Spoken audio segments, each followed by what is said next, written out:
Ang laki na ng bunga ng abukado. Yan ang tinatawag na suha, ang lalaki ng bunga. Meron pa ditong atis, di ba? Kakamiss dito umuwi sa bahay talaga. Parang ayaw ko nang pumasok sa trabaho kasi nakaka-stress.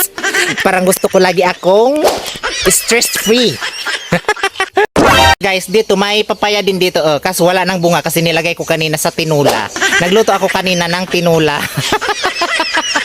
So dahil day off ko na naman, so gagawa kami dito ng palapala. Ito yung tinatawag na ito yung tinatawag na pergola sa English. So magtatanim kami dito ng sitaw, bataw, patani, tapos kundula, patula.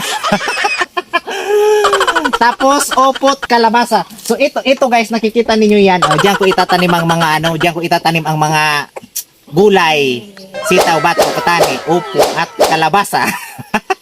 Mamaya ipapakita ko sa inyo dito pag malapit nang matapos ang aming ginagawa dito. Mamaya naman. Ayan na guys, tapos ko nang gawin ng dito o pagapangan ng aking mga gulay. Siyempre papagapangin ko dito ang sitaw, bataw, patani, upo at kalabasa. At saka mayroon pa guys, labanos, mustasa.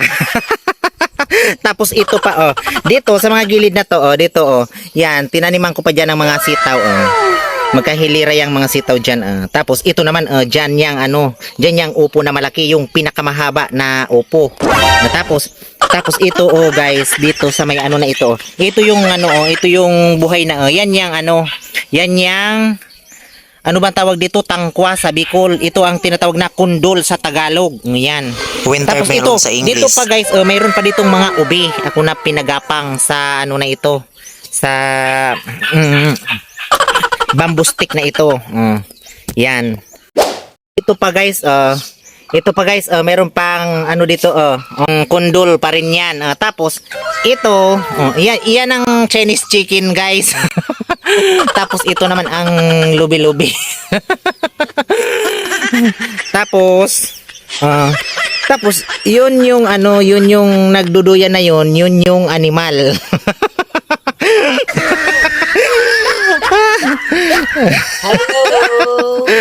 Guys, meron pa ditong avocado. Yan, ang laki na ng bunga ng avocado. Marami ditong prutas. Meron din dito guys sa amin yan may mga bunga na yan. Yan yung tinatawag na nulukban, suha yan.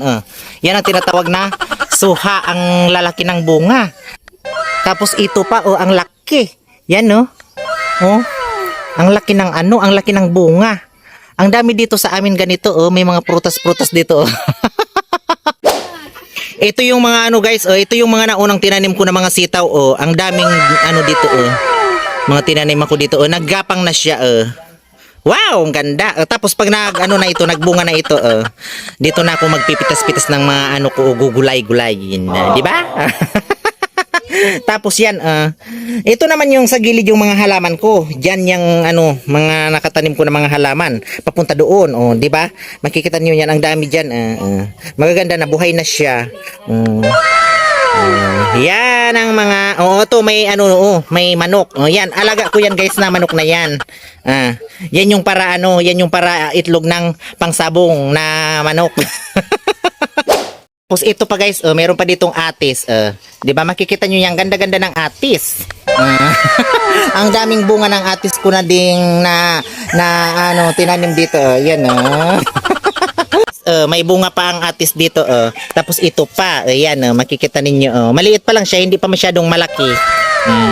Tapos ito naman yung ito naman yung kay Mito, yan. Nung isang buwan, ang daming bunga niyan, nagsisilaglagan sa lupa kasi ang dami nito mamulaklak na na kay Mito na yan, kung namumulaklak yan, sobrang dami. Ito naman, ito yung yan yung santol. Isa rin yan na santol na yan. Pag namunga yan, ang dami. Dami yan pag namumunga ng santol na yan, ang tamis-tamis ng santol na yan. Tapos, ito, yan yung pili guys. Yan naman yung pili dito. Nakikita nyo ang pili dito, ang taas.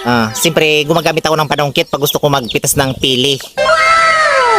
Tapos, ito naman yung puno ng kakao. Ito guys, na kakao na ito. Ito yung ginagamit na, ginagawang tsokolate. Pag halimbawa, gumagawa ng mga chocolate. Yan yung ginagawang Cadbury na chocolate.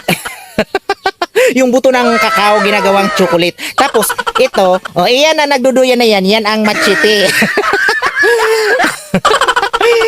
Tapos guys, ito naman yung ito naman yung sampalok. Yan ang sampalok na yan. Ang dami-daming bulaklak ngayon, last month, marami itong mga hinog na diyan na mga sampalok na yan.